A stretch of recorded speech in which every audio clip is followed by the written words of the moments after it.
Empezamos a grabar. Ya estamos grabando. Dale.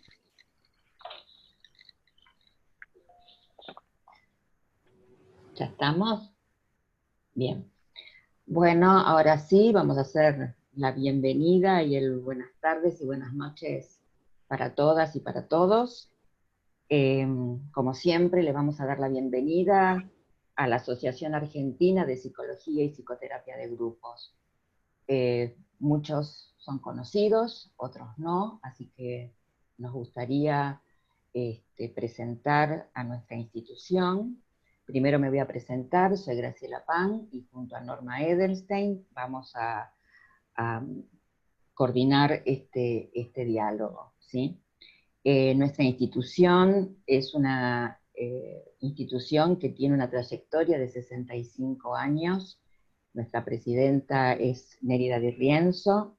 Es una institución dedicada al psicoanálisis vincular, con tratamientos de familia, pareja, grupo, asesoramiento y asistencia a instituciones públicas y privadas. Contamos con posgrados, seminarios, actividades científicas, también grupos de supervisión, y toda nuestra actividad la pueden encontrar en nuestra página web, así también como en las distintas redes sociales que pertenecen a la institución. Para no prolongar más esta presentación, le voy a dar la palabra a Norma para que introduzca ya la actividad. Muchas gracias. Bueno, yo también los saludo. Hola a todos y todas, buenas noches, buenos días, buenas tardes. Antes que nada quiero agradecer la presencia y el interés que siempre encontramos por esta actividad científica. Bueno, antes de la presentación les quería decir cómo vamos a funcionar. Los micrófonos van a mantenerse apagados durante todo el diálogo a fin de evitar interferencias. Todas las preguntas o comentarios que quieran hacer los pueden hacer por el chat durante todo el tiempo que dure el diálogo. Bueno, Miguel y Paula van a hablar unos 15 minutos cada uno, o 20. Luego tendrán un diálogo entre 15 o 20 minutos, y luego a continuación vamos a leer todas las preguntas, el máximo número de preguntas que se pueda, que puedan contestar. Bueno, ahora sí voy a tener el placer de presentarlos. Por supuesto que voy a dar un currículum muy brevísimo porque son dos personas con una vastísima experiencia. Bueno, Miguel Benazayac, ambos argentinos viviendo en el exterior. Miguel Benazayac vive en Francia, es investigador, psicoanalista, doctor en psicopatología, con habilitación para dirigir la investigación. Él trabaja en la interfaz de biología y epistemología en Francia. Voy a decir también su último libro, de la cantidad que ha escrito, que es La singularidad de lo vivo, de editorial Prometeo. Es el último libro editado en la Argentina, porque tiene otros editados en Francia. Paula Sibilia reside en Brasil, es ensayista, docente e investigadora. En la Universidad Federal Fluminense trabaja, digamos, académica, y su último libro es Redes o Paredes, la escuela en tiempos de dispersión, de la editorial Tinta Fresca. Bueno, ahora sí le paso la palabra a Paula o a Miguel. No sé preguntarles quién quiere comenzar, pero ¿quieres comenzar, Paula? Sí. Ok, bueno, muy bien. Bueno, muchas gracias. Gracias a la asociación, especialmente a Norma y Graciela por la invitación, por la oportunidad, a Miguel y también a toda la gente que se ha conectado por la posibilidad de dialogar con ustedes sobre estos temas que nos interesan y nos inquietan. Supongo que me están escuchando bien, está todo en orden, ¿no? ¿Sí? Ok. Entonces, bueno, en esta primera parte de mi exposición voy a presentar muy rápidamente algunas pistas de esto que vengo pensando y que titulamos aquí el cambio del yo. Luego, cuando retome la palabra tras la primera intervención de Miguel, voy a enfocar más específicamente esa cuestión del límite, ¿no? El límite como problema, decimos como subtítulo. Entonces, este cambio que estamos enfocando forma parte de una transformación mucho mayor, ¿no? Grandes transformaciones que vienen ocurriendo en nuestro mundo y en nuestras vidas y que parecen directamente relacionadas con las tecnologías digitales, ¿no? Sobre todo con los dispositivos móviles de comunicación e información, ¿no? Como que seguimos llamando teléfonos, pero en realidad son computadoras, ¿no? Son complejísimas computadoras portátiles de uso individual y constante, incluso cada vez más constante, con pantalla, casi son una pantalla, ¿no? O un espejo, el famoso Black Mirror, con cámaras, justamente, de fotografía y video, y con acceso permanente a las redes, en todo momento y en cualquier lugar.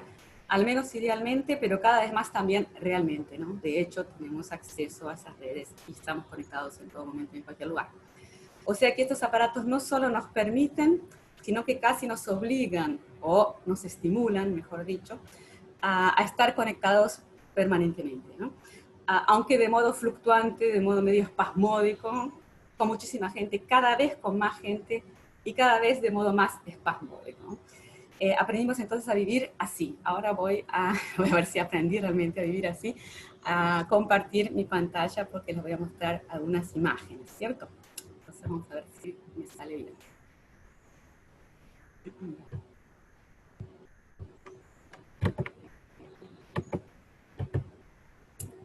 Ok. Bien. ¿Están viendo las imágenes? Sí, se ven. Perfecto. Bueno, entonces aprendimos a vivir así últimamente, ¿no? En poquísimo tiempo y con muchísima eficacia. Quizás en la última década, ¿no? La mayor parte de la población mundial se ha vuelto compatible con estos aparatos, ¿no? Algunos más, otros menos, con distintos grados de entusiasmo y adhesión, pero en lo que va del siglo XXI y sobre todo en la última década, hubo muy claro y muy veloz movimiento en esa dirección. Y algo que nos habría parecido inconcebible hace algunas décadas, ¿no? O medio de ciencia ficción, igual que la pandemia, ¿no? Esta simbiosis tan eficaz que hemos desarrollado con estos aparatitos. Y de hecho la pandemia que estamos viviendo en este 2020 tan atípico, habría sido quizás mucho más impensable todavía esta experiencia insólita que vivimos los últimos meses a nivel planetario, con el súbito confinamiento donde millones y millones de personas durante varios meses, motivado por el contagioso virus COVID-19, habría sido mucho más impensable todavía, decía, si antes no hubiera ocurrido esta compatibilización nuestra con los dispositivos digitales. O sea, todo un entrenamiento previo, haber aprendido a usarlos y a vivir con ellos, y también todo un equipamiento previo, ¿no? O sea, habernos equipado como consumidores con estos productos, celulares, computadores, módem, etc., que nos permitió de alguna manera seguir funcionando, ¿no? Incluso dar conferencias, ¿no? Y participar en debates con gente que está confinada en sus respectivos hogares en distintas partes del planeta, ¿no? Río de Janeiro, París, Buenos Aires y muchas otras ciudades como vimos en el programa. Entonces, incluso tal vez esto es algo más o menos consensual, a pesar de que estamos viviendo un momento tan atípico que casi ninguna afirmación es posible categóricamente, ¿no? Pero pareciera que la pandemia terminará reforzando, intensificando y acelerando más aún este proceso ya avanzado de digitalización del mundo y la vida que venía operándose. Pero en fin, lo cierto es que ahora, incluso antes de este acontecimiento de la pandemia, nos resulta impensable vivir sin ellos, ¿no? O sea, si hasta nos cuesta recordar cómo era vivir sin ellos, cómo hacíamos para vivir sin ellos hace 20, 30, 40 años. Y no solo nos hemos vuelto compatibles con estos aparatitos en el sentido de que aprendimos a usarlos y los usamos cada vez más para hacer cada vez más cosas, incluso tal vez tengamos la impresión de que los usamos demasiado, porque se convirtieron en parte imprescindible de nuestro mundo, de nuestra vida y hasta de nuestros cuerpos, Pero además de esa compatibilidad física, lo más significativo es que también y sobre todo nos volvimos compatibles con los modos de vida que estos artefactos suponen, proponen y estimulan. ¿Qué significa esto? Bueno, en primer lugar, que las tecnologías no son neutras o neutrales, ¿no? Como suele decirse. Es cierto que podemos escribir un mensaje con lápiz y papel o con una lapicera y un papel, por ejemplo, o sea, tecnologías analógicas, o podemos hacerlo con una computadora, un tablet, un celular, tecnologías digitales. Y puede ser el mismo mensaje, ¿no? El mismo contenido, de modo que solo hemos usado medios distintos, herramientas, en este caso serían más bien neutras, para lograr un mismo fin. Sin embargo, lo que sostengo es que el resultado o incluso la misma experiencia no sean iguales o equivalentes en ambos casos, ¿no? Como podría parecer a simple vista o desde cierto punto de vista. No es lo mismo enviar ni recibir una carta por correo, escrita a mano y despachada dentro de un sobre que se depositaba en un buzón en la calle, por ejemplo, que mandar un mensaje por WhatsApp. No es lo mismo, ¿no? Y lo que me interesa y lo que les propongo es explorar esa diferencia. ¿En qué sentido no es lo mismo? ¿No? Entender en qué consiste esa diferencia para comprender entonces por qué sentimos que algo cambió, ¿no? Que nosotros cambiamos, que cambió el yo, ¿no? Nada más y nada menos. Veamos entonces, en ambos casos, ¿no? Carta y WhatsApp, usamos tecnologías para comunicarnos con otras personas, ¿ok? Pero los modos de vida implícitos en cada caso son muy distintos. Pensemos, por ejemplo, en los usos del tiempo y del espacio, y en las formas de comunicarnos con los demás, que son muy diferentes. En la carta por un lado y en el WhatsApp por otro lado. Y también el tipo de operación que se realiza con uno mismo, tanto al formular como al recibir esos distintos tipos de mensajes, es otro. Por eso decía que las tecnologías no son neutras, ¿no? Esto no quiere decir que sean buenas o malas en sí, no es eso, no me refiero a esa neutralidad moral o valorativa. Bueno o malo, me gusta o no me gusta, hay quien pueda preferir la carta o el WhatsApp, ¿no? Lógico, ¿no? Por los motivos que sea, pero no me refiero a eso, ¿no? Digo que son neutras porque son históricas, que no son neutras porque son históricas, ¿no? Todas las herramientas son inventos humanos, obviamente, ¿no? Surgidas en el seno de una cultura específica, esa cultura que es capaz de imaginarlas y de crearlas porque de algún modo las necesita. O sea, las tecnologías no aparecen, como suele decirse, ¿no? Como si de repente cayeran del cielo o vinieran de otro planeta o brotaran de los árboles, ¿no? Por eso decimos que las tecnologías siempre traen incorporadas una serie de creencias, traen incorporados valores y modos de usarlas. Nos suponen, proponen y estimulan ciertos modos de usarlas. Sugieren que las usemos de determinada manera y no de otras, ¿no? Y esas maneras de usarlas son modos de vivir, nada más y nada menos.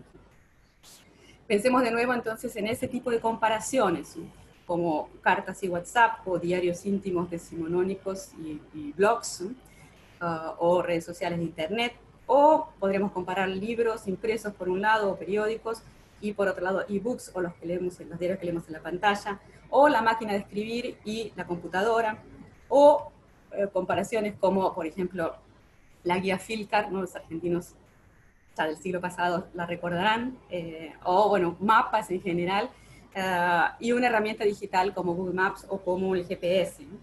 En fin, podríamos, entre las muchas comparaciones que podríamos hacer, ¿no? Entre el uso de dispositivos analógicos por un lado y digitales por otro lado, para hacer aparentemente lo mismo, ¿no? Entonces eso es algo que quería subrayar para esta parte inicial de nuestro diálogo, es que al volvernos compatibles con ciertas tecnologías, nos compatibilizamos también y sobre todo con los modos de vida históricos que esas tecnologías suponen, proponen y estimulan. Y dos aspectos son fundamentales de esos modos de vivir, ¿no? Que son justamente las formas de usar el tiempo y el espacio y los modos de relacionarnos con uno mismo, con los demás y con el mundo. O sea, dos conjuntos de cuestiones importantísimas, aunque no son las únicas, ¿no? Modos de vivir implican muchas cosas. También probablemente los procesos mentales involucrados y quizás hasta los procesos neurofisiológicos en ambos tipos de prácticas analógicas y digitales también sean distintos, estén cambiando, ¿no? Y de eso quizás nos pueda hablar Miguel enseguida. Pero en lo que a mí concierne entonces, y para ir empezando a terminar esta primera parte de mi intervención, desde esta perspectiva antropológica y genealógica, diría que con una rapidez asombrosa, entonces, al compatibilizarnos con estos artefactos, aprendimos algo inédito en la historia de la humanidad. Ninguna otra cultura se vio desafiada, ¿no?, por esta novedad, una novedad como esta, que es vivir en modo visible, ¿no?, y en contacto permanente con cantidades crecientes de gente ubicada en cualquier parte del planeta. Además, ¿no?, con la popularización del uso de estos dispositivos y con la expansión de tecnologías como Wi-Fi, que también es algo muy, muy reciente, no tiene más de una década, y que posibilita conectarse en cualquier lugar y en todo momento, notamos también que las redes atraviesan todas las paredes. Por eso estos nuevos modos de vivir enredados digitalmente, subvierten la dinámica de casi todas las instituciones modernas. Como la escuela, por ejemplo, ¿no?, que solían delimitarse con sólidos muros capaces de recortar muy claramente no solo el uso del espacio, de ese edificio concreto, el edificio escolar, separado por paredes del bullicio público de las calles, y con sus respectivas subdivisiones en salas de aula, de clases, patio de recreo, pasillos, sala de la dirección, etc. Pero no solo recortan el espacio, decía, esas paredes, sino que también pautan, o al menos pautaban, muy claramente la temporalidad, ¿no?, el uso del tiempo, tan estrictamente compartimentado en horarios, ¿no?, rígidamente marcados, la hora de entrada y salida del colegio, por ejemplo, ¿no?, la de cantar el himno, izar la bandera, los 40 minutos de la clase de geografía o matemática, los 5 minutos del recreo, etc. Entonces, paredes que recortan y reglamentan, o al menos reglamentaban minuciosamente, los usos del tiempo y del espacio. Desde la escuela hasta el hogar familiar, los restaurantes y los bares, pasando por las fábricas, las cárceles, los hospitales, los cines, los teatros, las bibliotecas, los museos, consultorios médicos, psicológicos. O sea, todas las instituciones modernas vienen enfrentando en los últimos años este desafío. El de sus paredes atravesadas por las redes, literalmente, porque cuando usamos estos aparatos, las paredes no suponen ningún obstáculo físico a nuestras posibilidades existenciales, ¿no?, las atravesamos. Entonces, en sentido literal, pero las redes también están desafiando a las paredes porque funcionan según otra lógica. Y lo que es más importante, al volvernos compatibles con las redes, nosotros también pasamos a funcionar de otra forma. Entonces, como les prometí al principio de mi charla, algunas pistas para pensar el cambio del yo, que está en nuestro título de hoy, y también ya anunciando esta problemática del límite, ¿no?, porque las paredes modernas eran máquinas muy eficaces para poner límites. Límites espaciotemporales, evidentemente, pero también otro tipo de límites más complejos, más sutiles, pero también muy eficaces, como límites morales, límites conductuales, etc. De algún modo, entonces, reprimiendo y oprimiendo las posibilidades existenciales, ¿no?, encauzándolas. Eso es una estrategia civilizadora muy moderna, ¿no?, ese uso del confinamiento de las paredes, como bien nos explicaron autores desde Foucault a Freud en los años 30 del siglo pasado, con el célebre ensayo El malestar en la cultura, ¿no?, o en la civilización. Entonces, las paredes tan modernas y civilizadas, poniendo límites y reprimiendo, ¿no?, mientras que las redes tan actuales, ¿no?, nos proponen y nos hacen funcionar en un horizonte potencialmente ilimitado, infinito, ¿no?, sin límites espaciotemporales, en principio, pero no solamente esos límites espaciotemporales.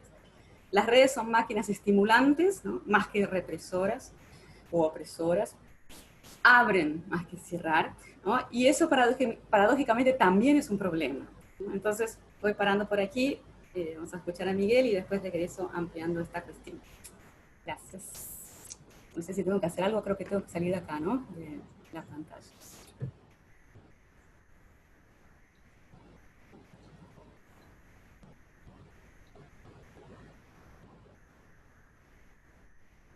Hola. Sí, te escuchamos, ¿eh? Pero ya terminé. Sí. Terminé mi primera parte. Perfecto. Ahora toca a vos. No, sí, esperaba que alguien me diga que me tocaba a mí. Sí. Había puesto el despertador, pero no sonó. No te digo. No. Escucha, bueno, en realidad, bueno, después de la exposición de Paula, yo lo que voy a hacer, voy a tratar de, en paralelo a todos los puntos que abordó Paula, voy a tratar de dar un poco algunos puntos de análisis. Primero tengo que decir que estoy muy sorprendido realmente porque yo había entendido mal la invitación de Norma y Graciela. Yo pensé que era una conferencia internacional para ver cómo yo había cambiado, ¿no? Y me parecía muy bien que tanta gente se interese de mis cambios y yo había cambiado. Y justo antes de empezar la conferencia veo que era, no, cambió el yo. Y entonces, bueno, voy a tratar de hablar de que cambió el yo, pero yo pensaba que iba a hablar de mis cambios, de mi vida. Bueno, no importa, bueno, vamos a adaptarnos entonces. Bueno, en realidad, efectivamente, voy a retomar algunos puntos de lo que dijo Paula. Por empezar, estoy totalmente de acuerdo con Paula que lo habíamos hablado en la última conferencia, ¿no? Con Norma y Graciela, que estaba José Edelstein, habíamos hablado un poco de qué es lo que hacía Evento dentro de la pandemia. Y pienso que tiene totalmente razón Paula, que lo que hace Evento dentro de esta pandemia, o sea, lo que hace acontecimiento dentro de la pandemia, no es la pandemia en sí, de un punto de vista sanitario, porque ha habido muchísimas pandemias, y yo citaba la del 57, la del 68, ¿verdad? Que habían hecho 1,5 millones de muertos, 1 millón de muertos, y que en realidad, claro, no habían hecho el acontecimiento, y yo pienso que el acontecimiento está dado por la convergencia, por lo menos, de estos dos elementos, el elemento sanitario y el elemento del mundo digitalizado, donde, como dice Paula, efectivamente hay una especie de disolución de lo íntimo y lo privado, ¿no? O sea que no hay más esta división, estos límites, lo íntimo, lo privado, lo público, ¿verdad? Y efectivamente eso crea una gran confusión en la constitución del sujeto, del yo, de los sujetos, ¿verdad? O sea, no poder saber muy bien lo que es estar adentro, estar afuera, ¿verdad? Este deseo panóptico a la vez a la cual la gente adhiere, que ya Paula nos había explicado esto en su Hombre Posorgánico, ¿verdad? O sea, ese deseo de ser visible, ¿verdad? En realidad es cierto que nosotros nos transformamos, como dirían las palabras en los conceptos de Paula, compatibles, ¿no? Compatibles con las máquinas. Mi trabajo es un trabajo, digamos, del otro lado de lo que hace Paula, porque es del lado un poco como de adentro, ¿no? Paula constata el devenir compatible que transforma efectivamente el yo, transforma nuestra relación al mundo, nuestra relación a nosotros mismos. Ese devenir compatible, bueno, ustedes saben, los que me conocen un poco, que mi trabajo es ver cómo efectivamente esa compatibilidad es una escultura, ¿no? Una transformación material de nosotros mismos, que tiene manifestaciones, por supuesto, con idas y vueltas, con los comportamientos, con los sentimientos, pero lo que yo quise comprender y lo que trabajé es tratar de ver cómo estaba modificando eso nuestro cerebro, ¿verdad? Nuestro cerebro, y por supuesto viendo, lejos de todo reduccionismo biologista, pero tratando de ver cómo modificaciones del cerebro no pueden no tener consecuencias de ida y vuelta con nuestro modo de ser en el mundo. Entonces, simplemente para citar un punto de lo que decía Paula, efectivamente, o sea, nosotros hemos trabajado durante mucho tiempo para tratar de comprender por qué efectivamente no es lo mismo, como decía Paula, leer en un papel que leer en una pantalla. Y entre las sorpresas que nos llevamos realmente, ¿no?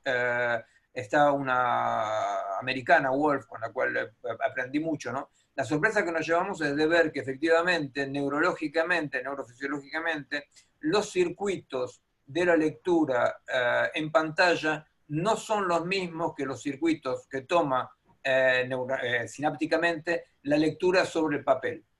Nosotros hemos, por supuesto que una de las consecuencias sería que es una lectura más superficial, que no produce el mismo tipo de proteínas que produce la traza amnésica, ¿verdad?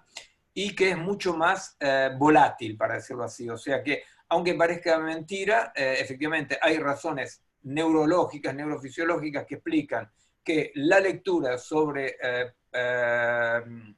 pantalla, se vuela más fácil, no imprime, no solicita los mismos niveles de percepción, apercepción neurofisiológicos y corporales, ¿verdad?, que la lectura sobre pantalla.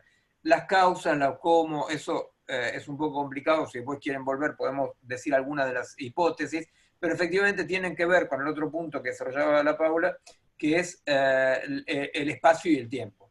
Efectivamente, el espacio y el tiempo, o sea, la corporeidad, ¿verdad? O sea, la desmaterialización no solicita la misma corporeidad espacio-temporal de los cuerpos, ¿verdad? O sea, no solicita esto. O sea que lo que llega, aparecieron dos palabras, ¿no? O sea, rápidamente, lo que llega como información a la conciencia no toma la vía normal, iba a decir yo, digamos, la vía larga de comprensión, que es la vía de una percepción corporal, una apercepción también física, donde aparece un yo y no yo fisiológico, y solamente después conciencia y conciencia reflexiva. O sea, quiere decir que hay como muchas etapas de la pirámide de la comprensión que se cortocircuitean cuando yo tengo solamente información. Bueno, la cuestión es que el mundo digital da información, pero esa información no llega a la comprensión. Es una de las razones también por las cuales nuestro mundo altamente tecnológico produce la primera cultura que tiene tal alto grado de ignorancia. ¿Por qué ignorancia? En casi todas las culturas, los habitantes de la cultura no conocen todas las técnicas de esta cultura, hay una división del trabajo, una división de funciones, etcétera, etcétera, pero digamos que hay un actuar que no está totalmente capturado en un hacer técnico, ¿verdad? Dentro del actuar, si hacemos una diferencia entre actuar y hacer, ¿verdad? Dentro del actuar hay algo que todavía queda como más cercano a una experiencia corporal, una experiencia de nuestra relación al mundo. El hacer se independiza, se autonomiza del actuar en un momento dado, ¿verdad? Y una sociedad del puro hacer es una sociedad donde los miembros, los habitantes, no conocen nada de los mecanismos de este hacer. ¿Se entiende? O sea, eso cualquier persona puede entenderlo en los ejemplos muy claros de que cuando se te rompía el coche vos mirabas un poco y mismo si no entendías un pito te dabas cuenta más o menos que algo podías hacer, ¿verdad? Hoy en día efectivamente todo una electrónica total donde no se puede hacer nada y uno no tiene la más mínima idea de cómo funcionará eso, ¿verdad? Lo que es interesante saber es que hay niveles de complejidad dentro del mundo digital donde mismo el técnico no comprende, o sea, hay cajas negras, digamos así. En los sistemas digitales hay cajas negras, inclusive para los técnicos que desarrollan los sistemas. Bueno, de ese punto de vista, efectivamente, los cambios del yo es un poco un tema que a la vez estamos hablando de un mundo que cambia, pero que me está cambiando. Entonces, ¿cómo no va a cambiar? ¿Cómo vamos a pretender que permanezca una identidad dentro de un tal cambio, un tsunami de cambio, ¿verdad? Ahora, los cambios, que el yo cambie, parece una cosa un poco, a la vez también hay que tomarlo un poco con soda, ¿verdad? ¿Por qué? Porque por supuesto que el yo cambia en permanencia, mismo de un punto de vista psicológico y neurofisiológico, es un milagro que todos los días nos reconozcamos en el espejo. Yo no quiero inquietar a ninguno de los oyentes, si no les pasa eso, si ustedes no se reconozcan, no se preocupen, después me consultan, ¿verdad?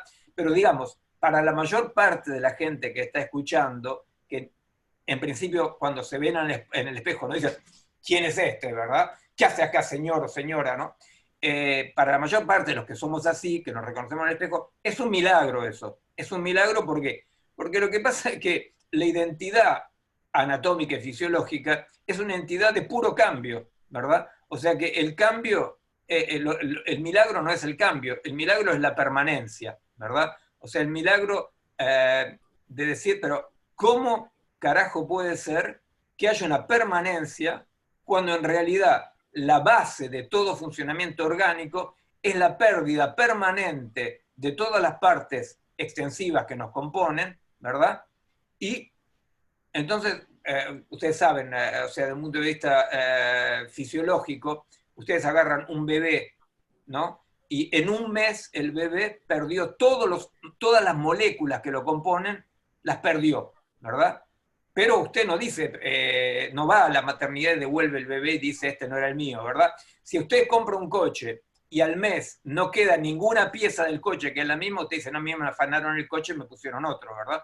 Bueno, con un bebé es así la cosa. Con un bebé está vivo, está sano, porque no queda nada, no permanece absolutamente nada de las moléculas que lo componen. Y entonces la permanencia es un misterio desde un punto de vista neurofisiológico. ¿Qué es lo que permanece?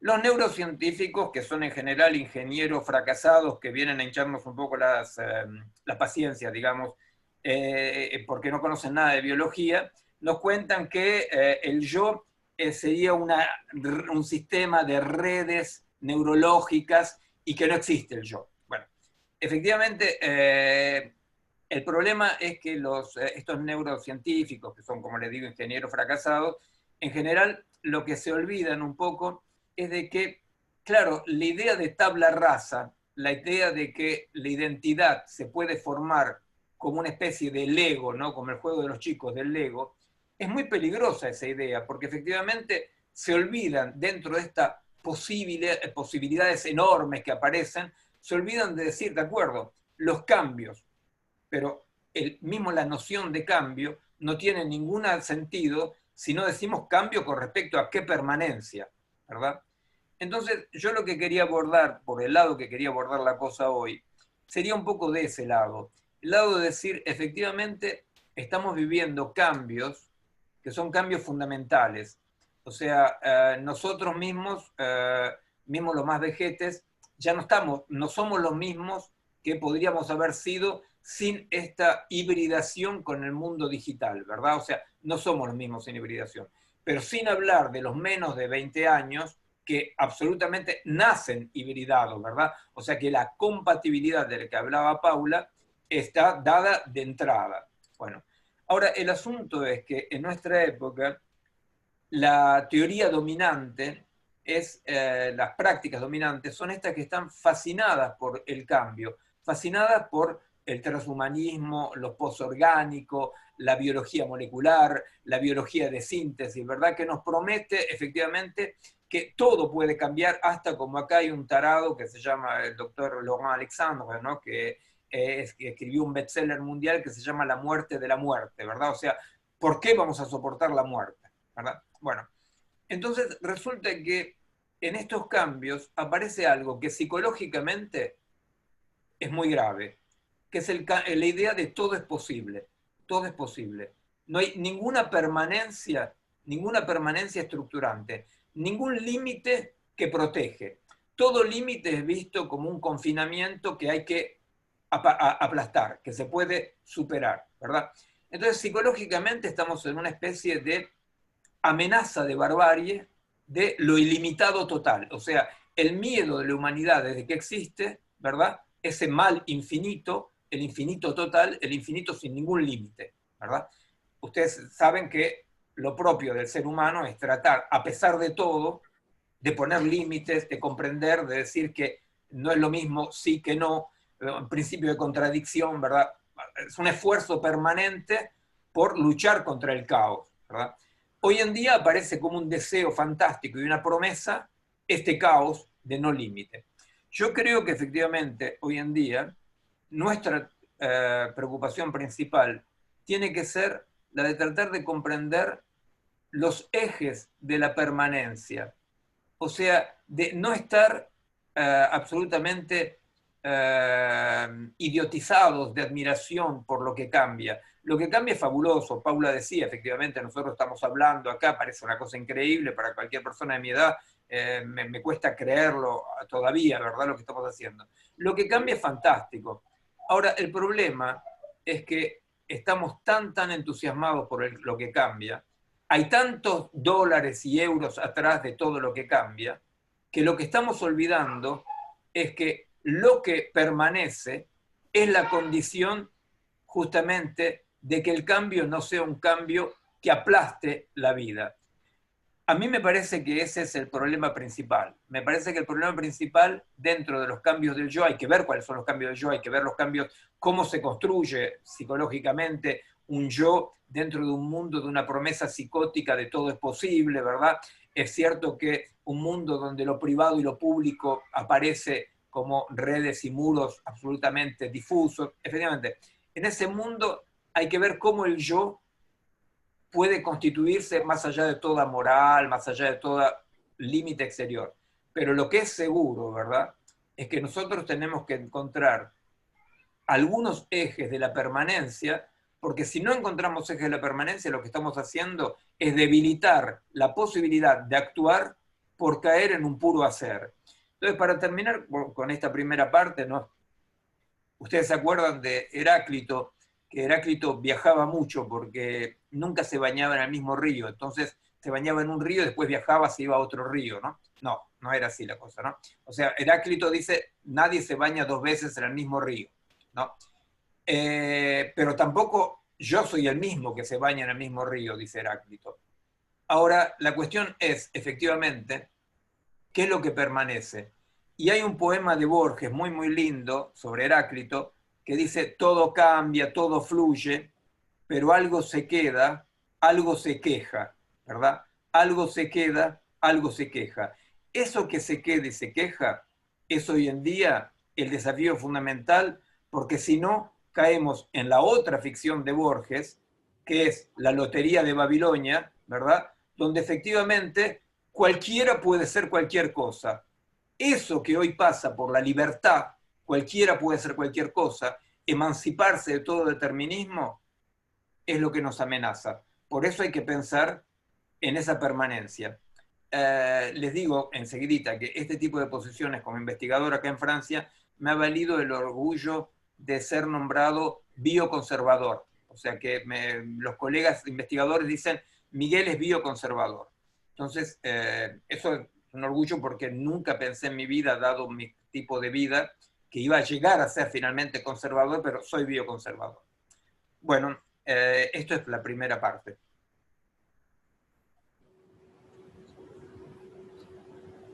Entonces, retomo yo, ¿sí?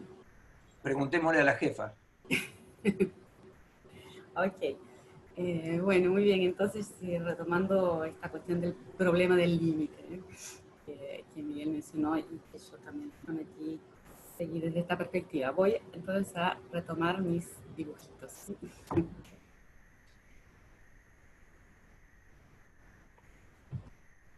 Ok. ¿Todo bien? Está en la pantalla, ¿sí? Bueno, como les había anunciado,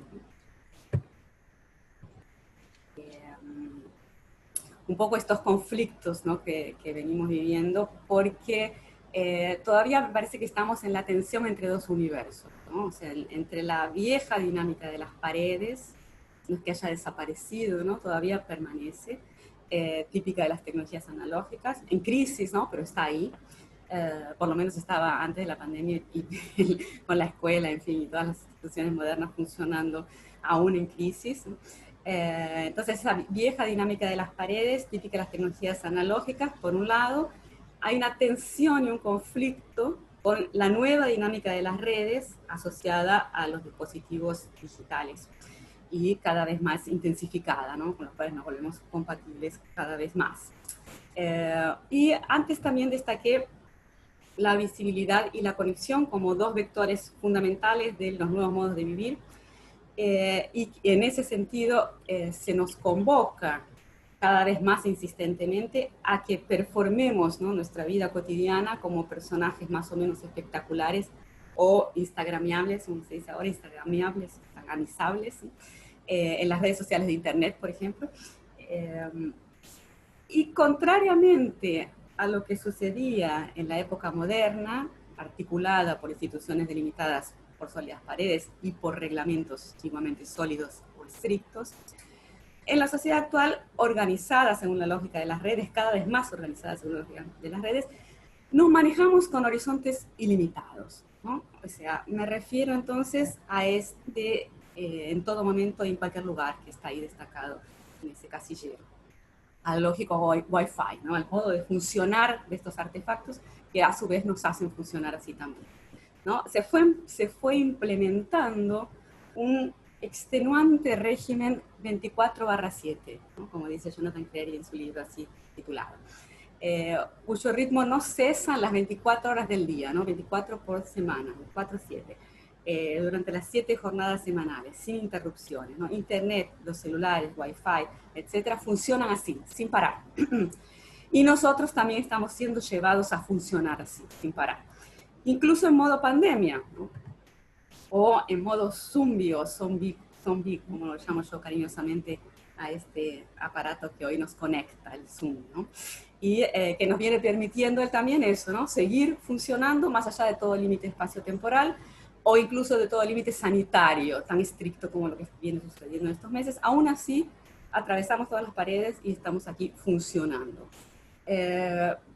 Pero entonces, como nada se detiene nunca, ¿no? Y las posibilidades existenciales que se nos ofrecen son infinitas, somos constantemente estimulados a aprovechar todas esas posibilidades, a no perdérnosla.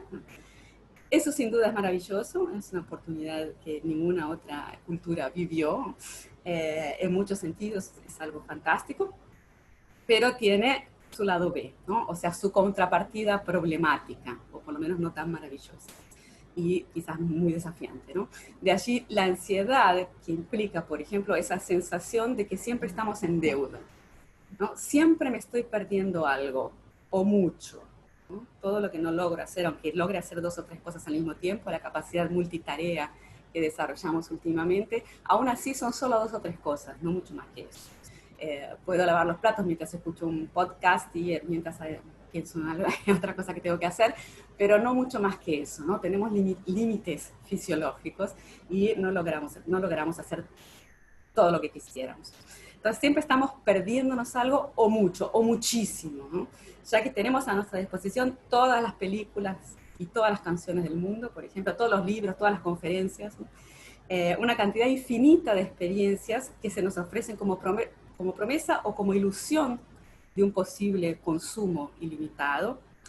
Entonces, si el ciudadano moderno, así como el buen alumno o el soldado, el obrero, el ama de casa, en fin, todas esas figuras modernas, sabían que tenían sus derechos como ciudadanos de sus respectivos estados nacionales, sabían también, sobre todo, y antes que nada, que tenían deberes que cumplir.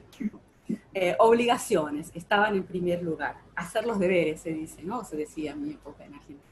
Hacer los deberes de la escuela, ¿no? Hacer la tarea, hacer los deberes, ¿no? Antes de poder ir a jugar con los amiguitos, ¿no? Había que hacer la obligación, ¿no? Lo obligatorio. Y después, si sobraba tiempo o si nos portábamos bien, quizás algún premio de tipo placentero, ¿no? Estudiar y luego ir al recreo, si es que se cumplió satisfactoriamente la tarea. Si no, al rincón de castigo, o nos quedamos sin el postre, o estudiando más para poder merecerse el premio, que sería la diversión o el descanso. Y en esa forma de organizar el mundo, o sea, el proyecto de la civilización moderna, la figura del Estado o de la autoridad competente que lo representa en cada situación y en cada institución, o incluso dentro de uno mismo, ¿no? Esa figura del super yo, por ejemplo, ¿no? Era un ordenador paradigmático de esos modos de vivir, ¿no? Esa autoridad del otro, ¿no? La ley, ¿no? Y el bien común, ¿no? Lo que tengo que reprimir de mí por el bien de todos, ¿no? de la sociedad en general. Y por eso la frase usted debe obedecer, ¿no? Y sacrificarse en una buena medida, ¿no? Por el bien común. Ese sería el lema oficial de esta forma de organizar la sociedad, ¿no? Esa forma moderna, ¿no? Civilización, esa cultura tan peculiar, ¿no? Que es una cultura no más, ¿no? Pero que tuvo su auge irradiada por Europa siglo XIX y buena parte del XX, pero es una cultura sola, ¿no? O sea, muy peculiar, solo que se pensó a sí misma como siendo la cultura, la civilización, la única o la mejor, superior a todas las otras, ¿no? Y impuso, ¿no? su modo de vida, sus creencias al resto del mundo, por lo menos lo intentó. ¿No? Todo esto está en crisis, ¿no? Cuestionado, no es de hoy, pero está especialmente intensificado ahora. Pero en fin, entonces la frase usted debe obedecer sería el lema oficial y vean ahí cómo aparece entonces la cuestión de los límites, ¿no? Y de la represión que venimos mencionando y que está en el título. En cambio, o sea, nosotros, los sujetos contemporáneos, consumidores contemporáneos, porque cada vez somos más interpelados en tanto que consumidores, incluso cuando ejercemos funciones de ciudadanos, porque el mismo Estado Nacional se ha visto impregnado por la lógica empresarial en las últimas décadas, ¿no? Con toda la gubernamentalidad neoliberal, ¿no? Como suele llamarse, ¿no? La dinámica del mercado que viene invadiendo casi todo en las últimas décadas y de modo pronunciado, acentuado. Pensemos que entre todas las características que mencionamos de estos artefactos con los cuales nos volvimos compatibles, ellos también son productos, y no son productos baratos, ¿no? Son productos caros en general, si bien que algunos son gratuitos, son los peores, ¿no? Porque evidentemente no son gratuitos, ¿no? Hay otro comercio que está siendo realizado ahí, y de hecho son las empresas más ricas del mundo. Entonces son productos y es la lógica del mercado la que está funcionando allí. Entonces decía que a diferencia de los ciudadanos modernos, de los ya anticuados tiempos modernos, nosotros, los consumidores contemporáneos, somos cada vez más compatibles con las redes y nos estamos descompatibilizando con las tecnologías analógicas típicas de las paredes de la sociedad moderna, como el lápiz, el papel, nos cuesta escribir a mano, por ejemplo, la letra manuscrita, ¿no? No somos tan compatibles como éramos hace un tiempo con ese tipo de tecnologías analógicas. Nos fuimos descompatibilizando. Es cierto que las generaciones más recientes son más compatibles con las tecnologías digitales porque no necesitan hacer este trabajo de descompatibilización, ¿no? Que nosotros tuvimos que hacer.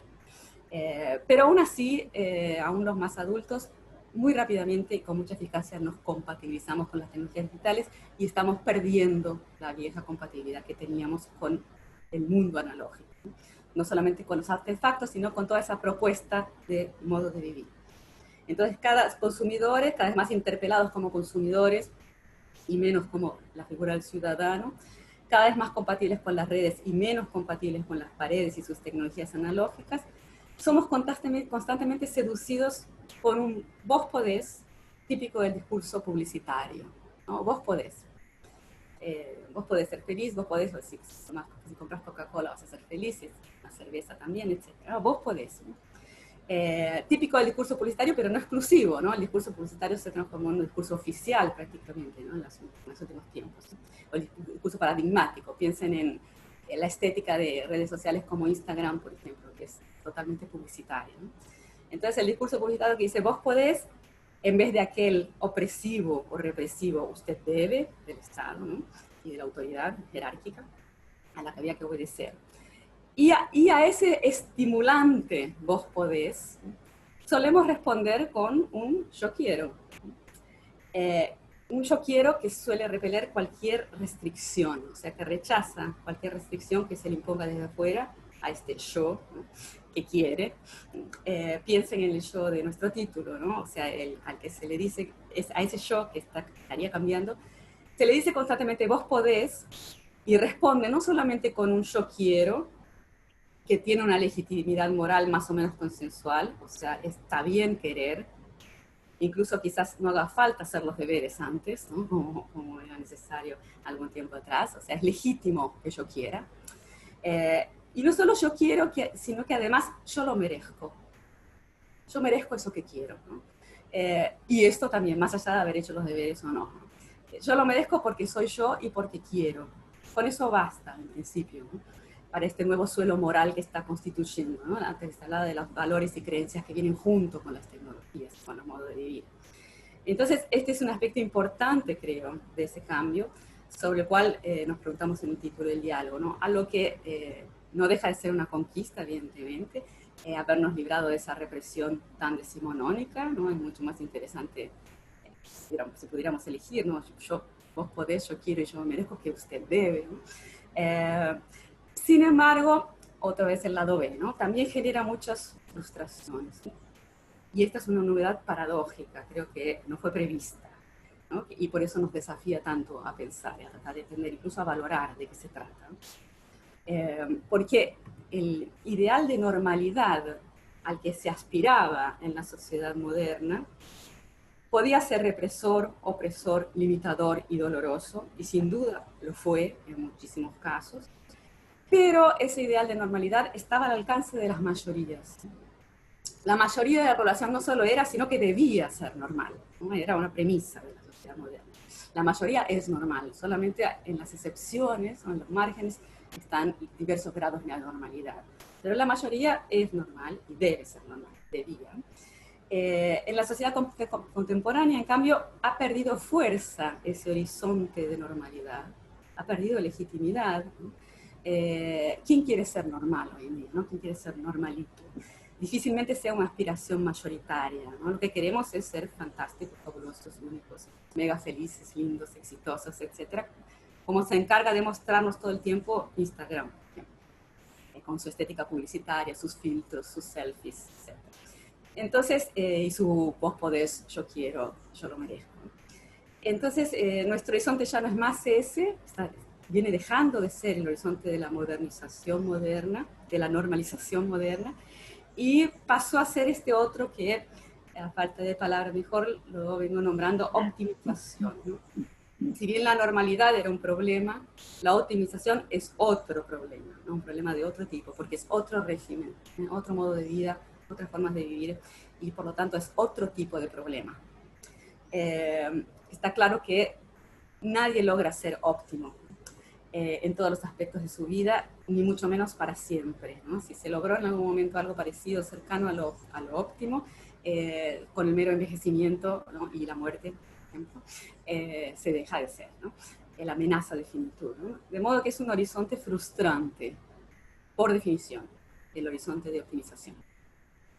Y esa es una de las paradojas de la falta de límites, ¿no? Y del placer o el estímulo reemplazando al deber y la ley, que quería presentarles, entonces, para discutir un poco ahora en esta segunda parte después de escuchar a Miguel.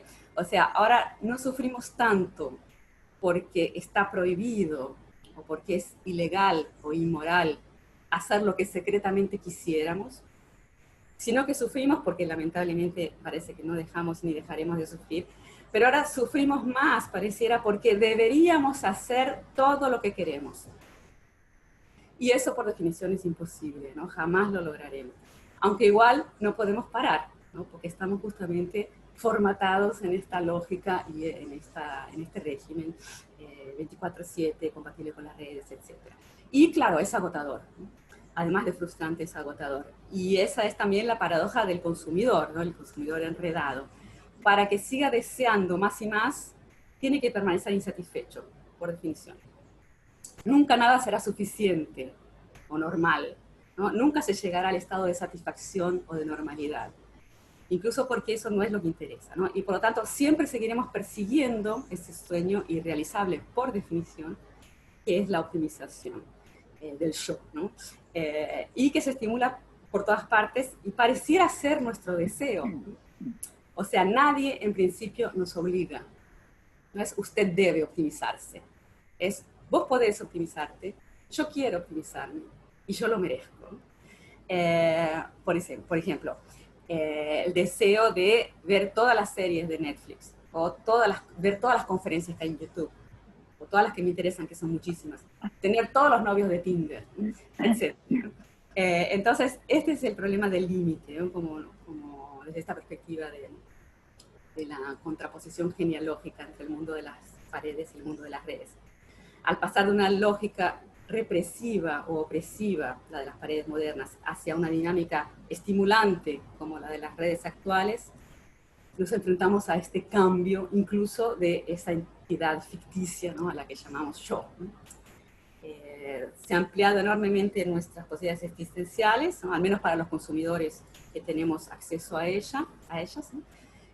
Pero también proliferan nuevos problemas y sufrimientos que nos desafían de formas inéditas porque no los habíamos previsto, ¿no? Entonces creo que termino por aquí y pasamos a la próxima etapa. Voy a salir de mis dibujitos y le doy la palabra a Miguel. Bueno, en realidad yo he citado a menudo esa introducción a la crítica de la razón pura de Kant, ¿no? Que evoca un poco la cuestión de los límites de la cual Paula hablaba. En un momento dado, Kant critica, burlándose un poco de Platón, ¿no? El mundo de las ideas, etc. Dice que Platón se conduce como esa paloma, ¿no? Que piensa que si no tuviera la resistencia del aire, volaría mucho mejor, ¿verdad? O sea, efectivamente el hecho de creer que el aire que hace que la paloma tenga que hacer un esfuerzo, si pudiera no tener que hacer ese esfuerzo, volaría mucho mejor. Lo que pasa con la paloma si no tiene resistencia del aire es que se aplasta en el piso, ¿verdad? Entonces, la cuestión de los Kant va a hacer una diferencia entre el límite y confinamiento, diciendo que el límite es justamente lo que hace que los posibles existan. O sea, el límite protege y permite que haya posibles. O sea, es el imposible que es la fuente y condición de los posibles. Entonces, bueno, él dice, es un problema vivir pensando que todo es confinamiento, que todo es posible. Porque si todo es posible, nada es real. Bueno, lo propio de la tecnología, de la alta tecnología, esta que se ha disparado, que se ha autonomiza un hacer con respecto al actuar más cercano al humano, a lo vivo. Y bueno, lo propio es que la técnica funciona rechazando todo límite. O sea, no hay ningún límite que pueda aparecer a la técnica. O sea, si la gente dice, bueno, los humanos tienen que dirigir la técnica. Bueno, eso es un límite exterior, que no a la técnica es un límite como oscurantista, digamos, porque es un límite moral del exterior o religioso. Ahora, la técnica efectivamente funciona de esta manera porque la técnica es un medio sin fin, ¿verdad? O sea, la técnica es afinalística, o sea, no tiene fin. La técnica son medios que se transforman en su propio fin. Esto tiene un paralelo consubstancial con lo que pasa con el dinero, ¿verdad? En la sociedad neoliberal. En la sociedad neoliberal, el dinero no es más un medio para algo, sino que el dinero se transforma en su propio fin. Bueno, en la colonización de lo vivo, de la cultura, del humano, por la alta tecnología, lo que sucede es eso, es que existe una especie de asimilación de lo vivo, de la cultura, de los objetivos individuales, a estos medios sin fin, ¿verdad? Estos medios sin fin que aparecen como absolutamente ilimitados, ¿no? Para que esto se pueda operar, efectivamente, las transformaciones del yo, las transformaciones de nuestro ser en el mundo, son fundamentales. Son fundamentales porque dentro del actuar, si aceptamos esta diferencia conceptual entre el hacer técnico, ¿verdad?, sin finalidad, y el actuar, ¿verdad? Bueno, dentro del actuar, efectivamente, hay como una intencionalidad, una finalidad, un sentido. Dentro de la alta tecnología no hay sentido, ¿verdad? O sea, no hay algo que tenga un sentido. La tecnología, si es neutra en algo, aparentemente neutra, es en que no está ni por ni contra lo vivo, ni por ni contra la cultura, ¿verdad? O sea, que no esté ni por ni contra no quiere decir que sea neutra, quiere decir de que efectivamente en su propio modo de evolución y de difusión no hay una cuestión de sentido, no entra la cuestión del sentido. Esto no quiere decir que la técnica sea neutra. La técnica, efectivamente, voy a volver un poquito, es un campo de batalla. Es un campo de batalla como la lengua o como la escritura es un campo de batalla. Ahora, ¿cómo podemos nosotros comprender esta compatibilización extrema de la que habla Paula? ¿Cómo podemos comprender que los circuitos neuronales, los circuitos fisiológicos se hayan adaptado, se hayan compatibilizado tan rápidamente con el puro funcionamiento, dejando atrás los niveles de existencia del actuar? Bueno, yo creo que existe efectivamente una producción de un modo de ser biológico por ignorancia justamente de lo que yo decía antes, las permanencias, ¿se entiende? O sea, lo que sucede es que no estamos en un mundo de hibridación. Las culturas y lo vivo se ha hibridado siempre con las tecnologías. La hibridación significa que dos elementos de naturaleza diferente se mezclan para producir algo nuevo en los cuales las raíces, las permanencias de los dos tienen un modo de existencia. Dentro de la colonización actual de la alta tecnología hacia el mundo de lo vivo y la cultura, no hay hibridación. Hay una pura colonización por ignorancia de la singularidad de lo vivo, ¿verdad? Ustedes saben que dentro de la biología molecular, la biología de síntesis, ¿verdad?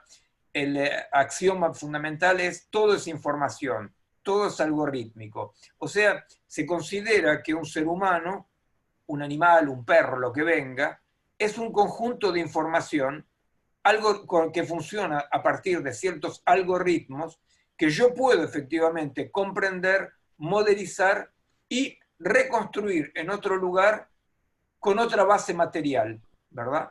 Inclusive lo que se llama una base material sería una forma más de la información.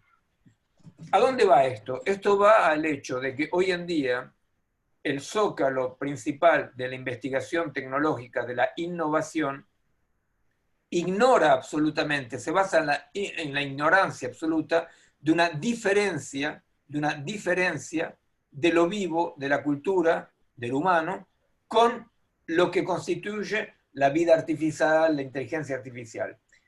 La hipótesis central es no hay diferencia.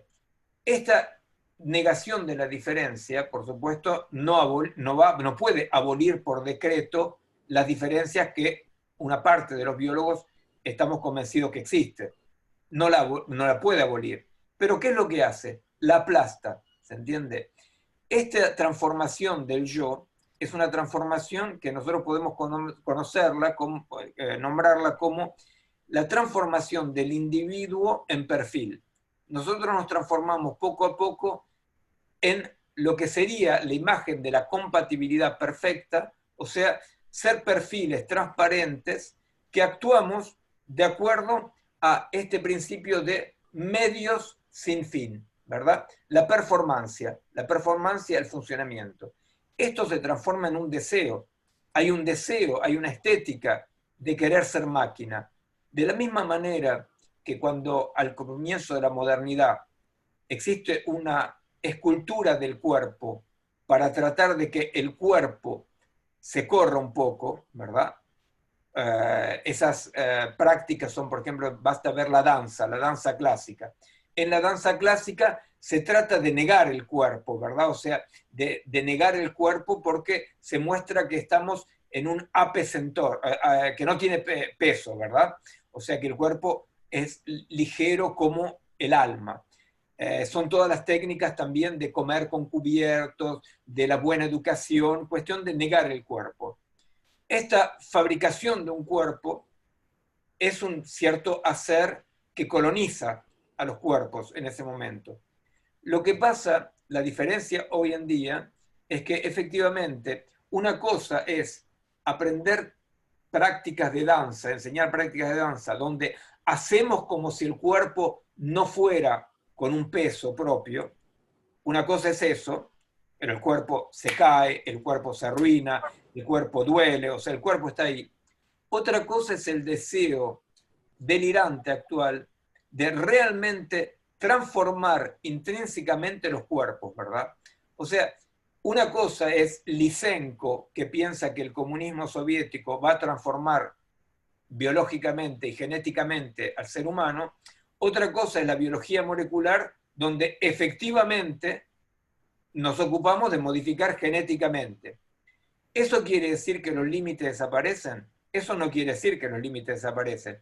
Eso quiere decir que ignorando los límites, estamos cada vez debilitando más la potencia de actuar de lo vivo, del humano y de la cultura, ¿verdad? Entonces, desde ese punto de vista, yo creo que efectivamente estamos en una suerte de situación paradojal, donde de un lado nos dicen todo es posible, nosotros vamos a vencer a la muerte, vamos a vencer las enfermedades, vamos a vencer todo. Y por otro lado, la experiencia cotidiana es de una impotencia total. Un virus de Morondanga frena al mundo, ¿verdad?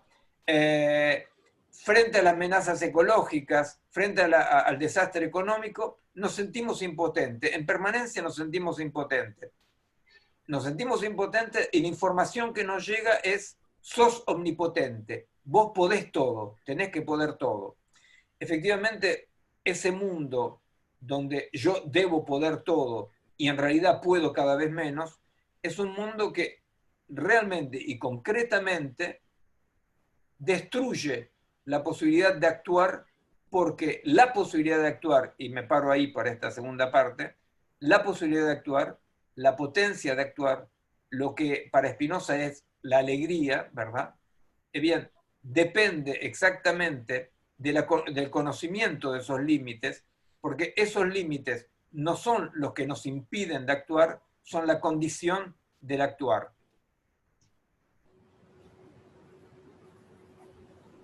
Bueno, vamos, si les parece, voy a empezar a leer 2, 3 preguntas. ¿Les parece, Paula y Miguel? Sí, sí. Bueno, ok. Bueno, desde ya hay un montón de felicitaciones a ambos, que luego las verán.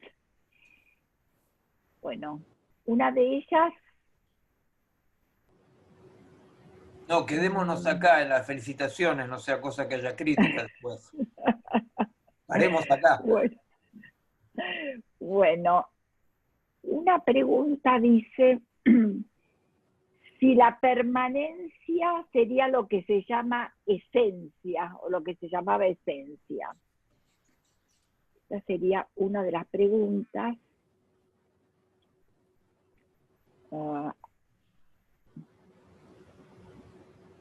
Perdón. Otra, ¿qué pasa con los cuerpos en esta vincularidad online? ¿Podrían dar su opinión sobre el concepto de humanidad aumentada y la cultura cyber?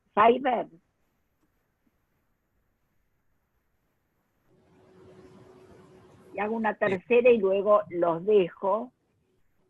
Si el límite fisiológico es la respuesta al yo puedo, si ese es el límite. Bueno, por ahora... ¿Querés empezar, Paula? Bueno, a ver, sobre el tema de qué pasa con los cuerpos online. Bueno, esto que está pasando en este momento es la experiencia que estamos teniendo, y prácticamente una experiencia exclusiva, ¿no? Se volvió en el último tiempo para muchos de nosotros, en los últimos meses, ¿no? O sea, todas las interacciones que tenemos con otras personas, o la gran mayoría, ¿no? Pasaron a ocurrir en este espacio que es esta pantalla que parece un espejo negro, ¿no? de Black Mirror, y esta condición inmaterial y visual también, ¿no? O sea, es la imagen del otro, el sonido también, pero esta imagen, esa imagen encuadrada, ¿no? Eso yo creo que es algo que mucha gente venía pensando, porque ya esto venía sucediendo, pero al volverse la condición casi exclusiva, ¿no? De relaciones con los demás, y como aparentemente parece que va a continuar, ¿no?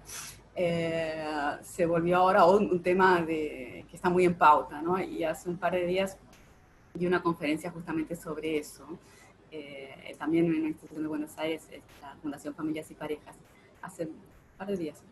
Y la llamé Fantasmagorías Virtuales, ¿no? La vida en modo zombie, porque me parece que esa categoría del fantasma, ¿no? Es importante. Creo que, por lo menos yo fui por ahí, ¿no? El otro fue desvaneciéndose en diversos grados, ¿no? a partir de una frase de Kafka en una de las cartas a Milena, la última carta a Milena, le dice algo así como que va a dejar de escribirle, porque cuando uno escribe cartas, el otro es un fantasma. Y no solamente el otro es un fantasma, sino que uno mismo se transforma en un fantasma.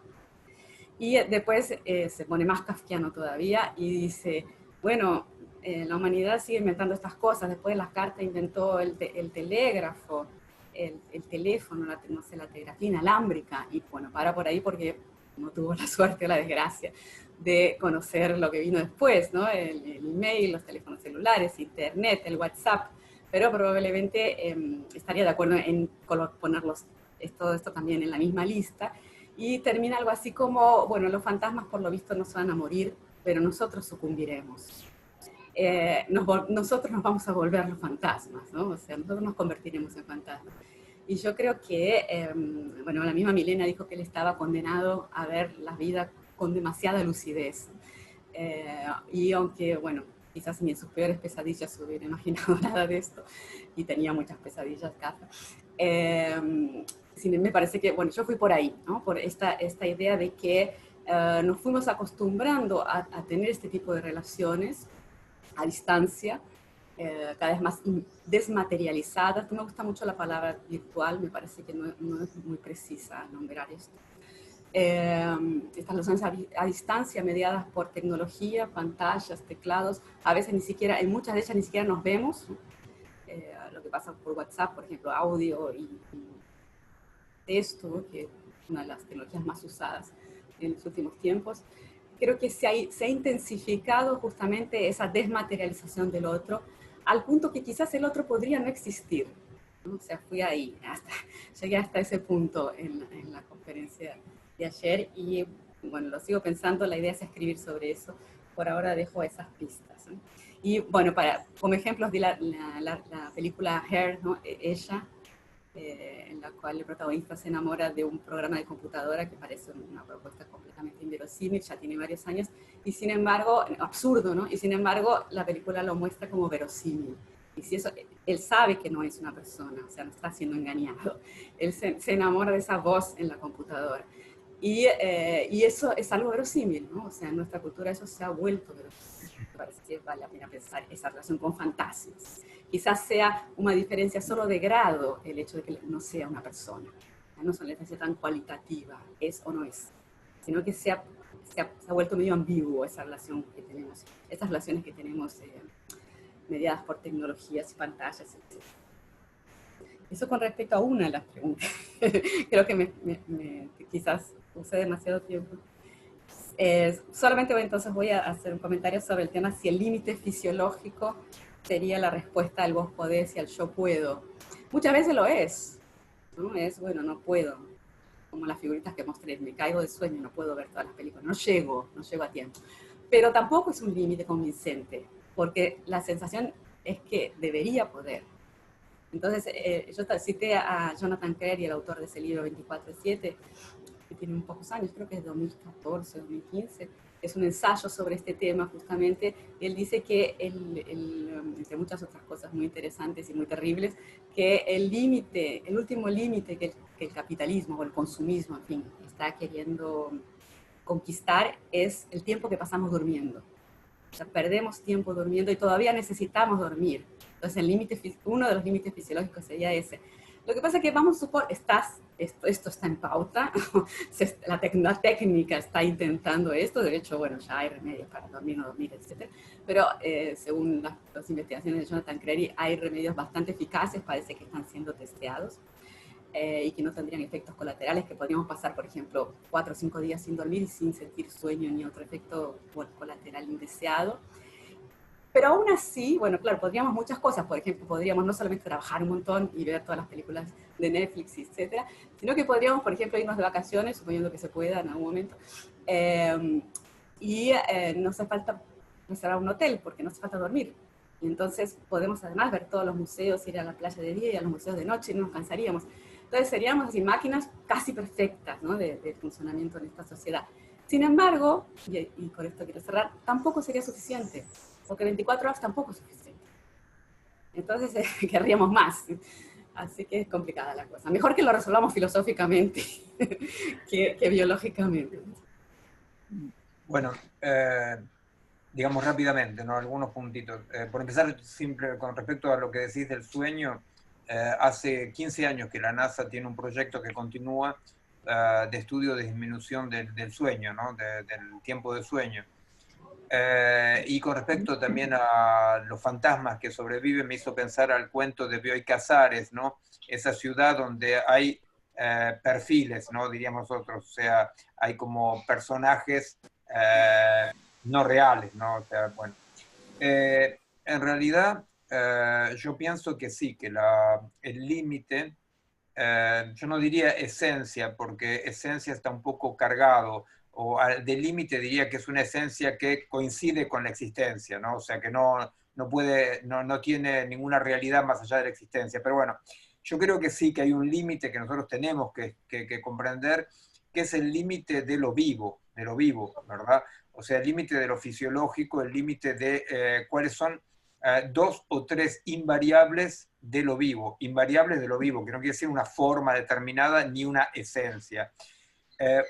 Una de las invariantes es la no coincidencia, ¿verdad? La no coincidencia y la no adaptación. O sea, nosotros constatamos biológicamente que efectivamente ningún sistema biológico funciona por adaptación, ¿verdad? Que la coincidencia es lo propio del funcionamiento de una máquina y que la no coincidencia, o sea, ahí donde la cosa disfunciona, es ahí donde se manifiesta efectivamente el sentido que desde una ameba hasta un ser humano, pasando por un elefante, el medio tiene sentido, o sea, el medio y lo que le llega tiene sentido. Nosotros estudiamos efectivamente estas invariables biológicas y fisiológicas como ese espacio de intimidad donde se produce el sentido, donde el mundo es una producción interna, ¿verdad? El mundo es una producción interna. En eso no quiero ser muy largo, pero es un poco los trabajos que yo tuve la suerte de compartir con Varela y que continué después, que es efectivamente esta idea de donde él articula la autopoiesis y la inacción, o sea que yo no estoy percibiendo el mundo, yo no estoy en acción-reacción, yo estoy coproduciendo un mundo. La máquina no produce nada y la máquina efectivamente, si de repente se pone a disfuncionar, yo la tiro o la hago arreglar. En cambio, lo propio de lo vivo es ese disfuncionamiento, esa falla, que no es un disfuncionamiento, esa falla.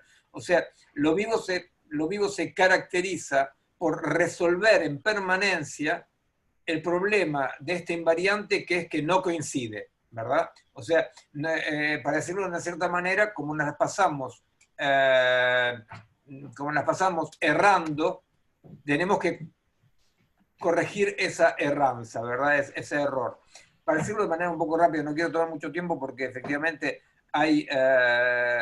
no queda mucho tiempo para otras preguntas, pero a mí me parece que sí, me parece en síntesis que nosotros tenemos que ver cómo sistemáticamente lo que hace límite a lo ilimitado y afinalístico de la técnica es siempre que hay algo de lo vivo que no funciona. Yo les doy un ejemplo muy cortito, que nosotros hemos trabajado muchísimo de eso, que es lo que pasa con los transgénicos. Lo que pasa con los transgénicos es que efectivamente los pequeños genios de genio genético, ¿verdad?, de la biología molecular, dejan de lado siempre variables de integración que hacen que el genoma que ellos creían que era esto y modelo, no es esto. O sea, hay siempre algo que va a ser disfuncional. Entonces, ¿qué es lo que pasa con los transgénicos? Los transgénicos secan la tierra, matan la tierra, ¿verdad? Provocan un desastre total. Lo que quiero decir es que la vida aparece como un límite al ilimitado de la técnica. La vida no como resistencia, a veces porque se muere, porque se enferma. Y otro límite muy concreto es que nuestras sociedades fantásticas, ni que hablar, porque bueno, sería muy largo decir qué es lo que pasa con los cuerpos con respecto a la pantalla. Yo dije un poco con respecto al cerebro y la lectura, o con el GPS, hablamos varias veces.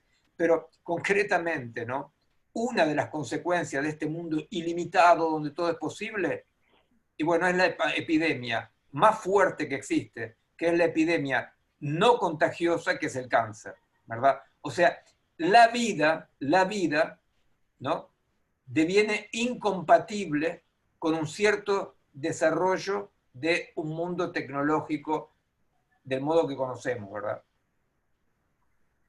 Bueno, Bueno, Graciela. sí, hay muchas preguntas, así que vamos a ir a ver, viendo qué podemos hacer. Acá hay una pregunta de Milce Sánchez que dice, ¿las redes contienen información o también relaciones humanas? ¿Puede haber aprendizaje significativo? Otra pregunta. ¿Qué pasa con los adolescentes, los cuerpos y la depresión?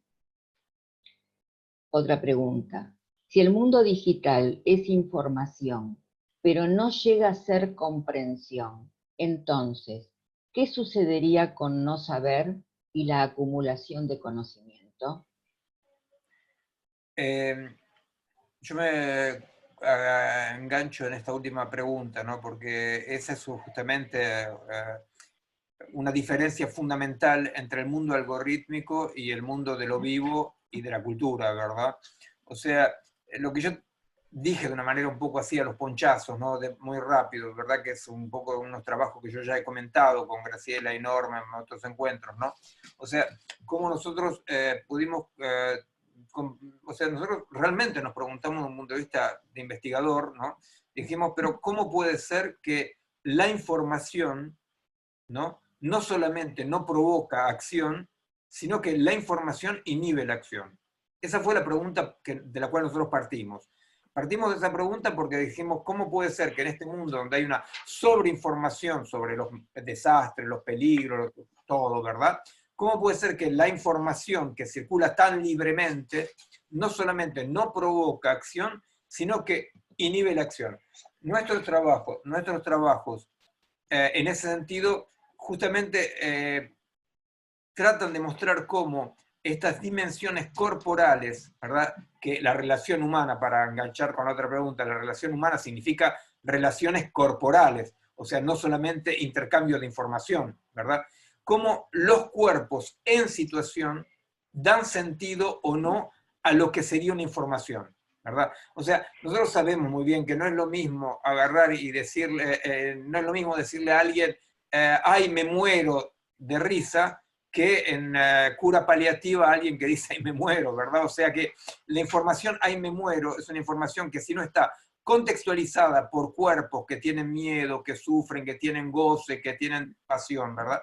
Nosotros sabemos, inclusive, el ejemplo más tonto que podamos encontrar de una diferencia entre información y existencia, que cuando yo estoy en La Quiaca, ¿no? A 4.000 metros de altitud, yo no puedo pensar mis procesos neurofisiológicos, que son la base, digamos, material del pensamiento, no puedo pensar de la misma manera que cuando estoy a nivel del mar. No puedo pensar.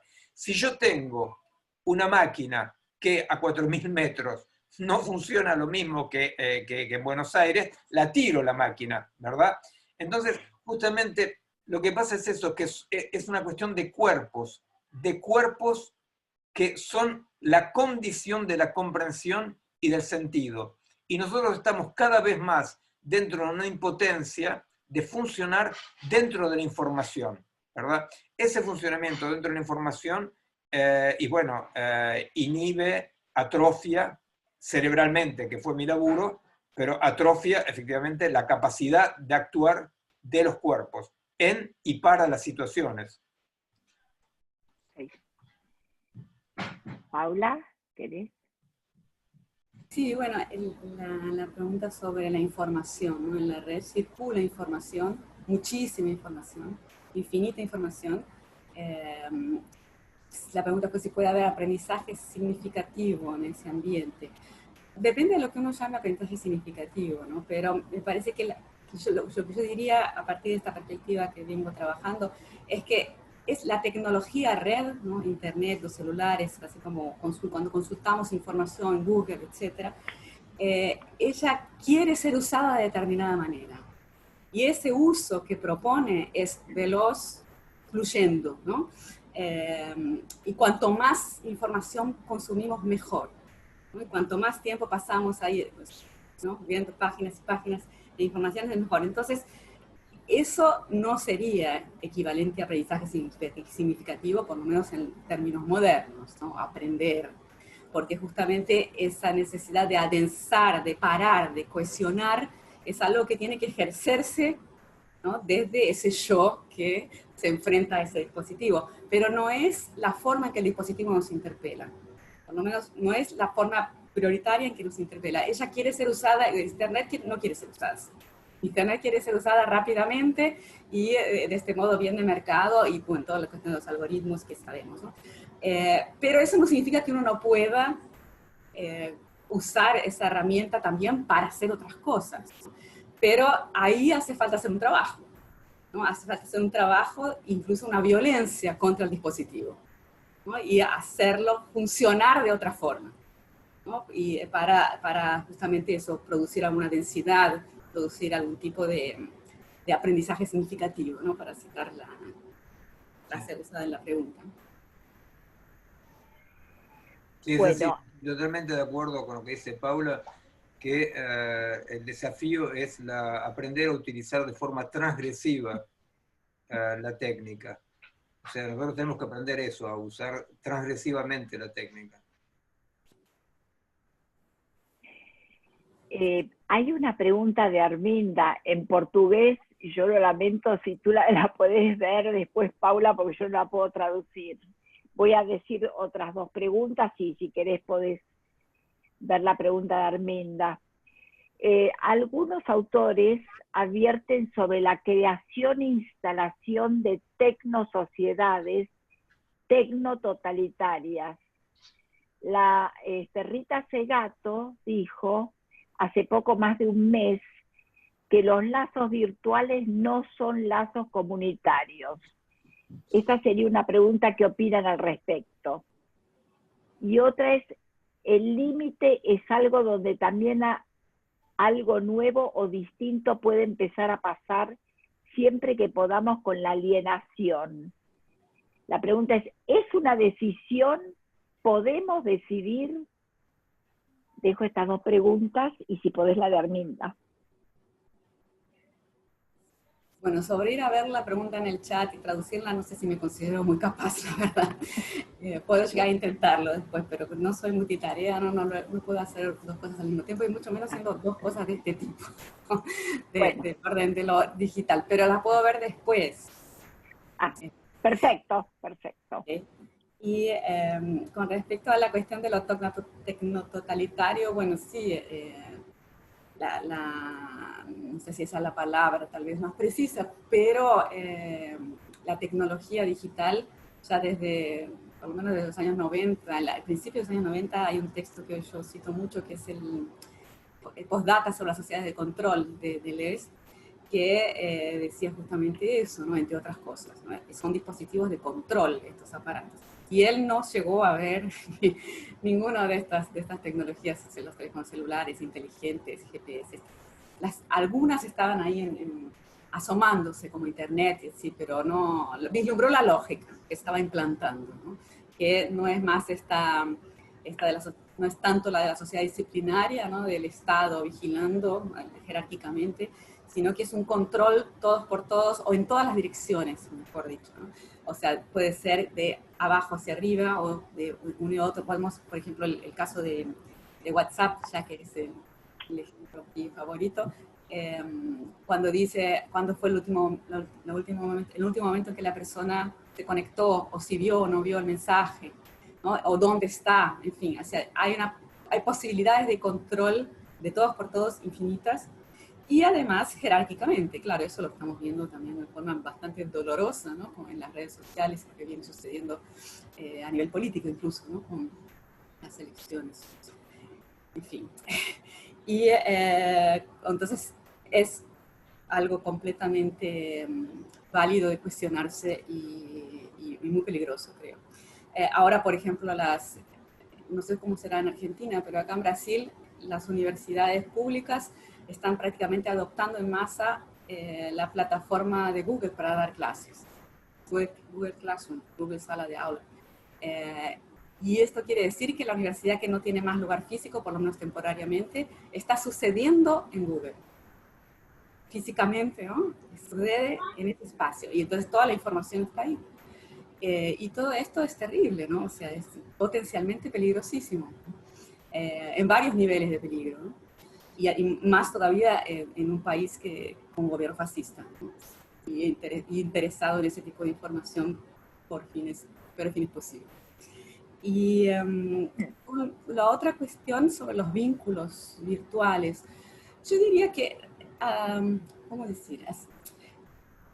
Lo mismo que, algo parecido a lo que respondí con respecto a la información y conocimiento. O sea, el vínculo virtual fue pensado, virtual, ¿no? Entre comillas, si el vínculo mediado por este tipo de dispositivos, nos propone que todo sea más o menos superficial, ¿no? O sea, que tener la mayor cantidad de contactos posibles es una de sus capacidades, es una de sus ventajas, ¿no? Mucha gente. Y muy rápido, también instantáneo, poder mandar el mismo mensaje a mucha gente al mismo tiempo, cortar y pegar. Entonces, las funcionalidades que nos ofrece son para tener vínculos superficiales, digamos, ¿no? O sea, está hecha para eso. Y suele ser usada de esa forma, porque proponen, suponen y estimulan ciertos usos, y suele generar esos usos también, ¿no? Hay una demanda también por ese tipo de uso, ¿no? Ahora, eso no impide que se puedan tener vínculos de este modo que sean muchísimo más satisfactorios que incluso vínculos presenciales, como creo que todo el mundo sabe, ¿no? O sea, que ha tenido la experiencia. Entonces, la marca del dispositivo es un tipo o cierto tipo de relación, pero eso no implica que no se pueda hacer un uso transgresivo, como creo que fue la expresión que usó Miguel. O sea, nada impide, ¿no? Pero la técnica tiene su marca, ¿no? El dispositivo tiene una marca. Sí, yo querría entonces retomar diciendo que en realidad con respecto a la idea de una tiranía, tecnotiranía, etcétera, etcétera, nosotros en cierta manera ya estamos en eso, porque el movimiento de delegación de funciones hacia los big data, etcétera, ¿verdad?